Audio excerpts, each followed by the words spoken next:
17 may 2025-ci il. Çayqarşan. Rəhim Qavranla, Ramiz nəsə belə bir. Rəhim Qavran dərəsindən gələn çay. Burada Göygöldən gələn çay. Bax o yuxarıda dağlardır. Hə, Saqqal, indi söz səndədir. Bugünkü günlə bağlı, bugünkü təfərrüatlarla bağlı nə deyə bilərsən? Hə, bugünkü günümüz əla oldu.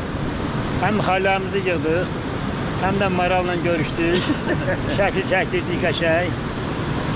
Hələ həyatda birinci səfərdir, belə şey oldu, rast oldu. Çox gözəl oldu bugünkü günümüz. Əla. Əla, sağ ol belədir. Abdullayev, sənin bugünkü günlə bağlı fikirlərin nədir Abdullayev? Sözün həqiqi mənasında cənnətdir buralar.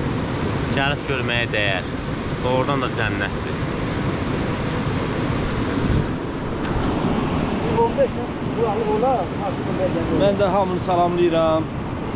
Bugün qeyri-adi bir gün oldu. Təbiət möcüzəsi ilə qarşılaşdıq.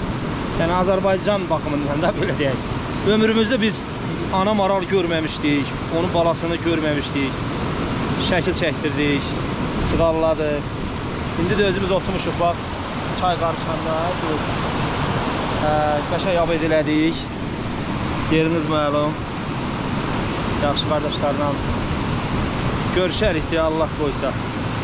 Sağ olun. Görüşərik inşallah, görüşərik.